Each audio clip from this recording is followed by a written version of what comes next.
अस्सलाम वालेकुम दोस्तों, उम्मीद करता हूँ खैरियत से होंगे। ये दरबार है इधर पत्थरगढ़ के इलाके में।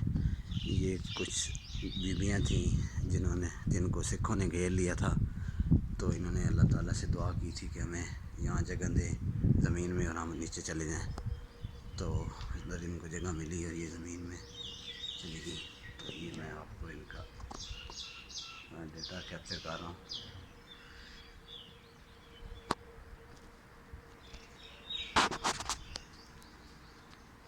ये देख सकते हैं आप, ये एक ही जगह में इकट्ठा इनकी मज़ार बनाया गया।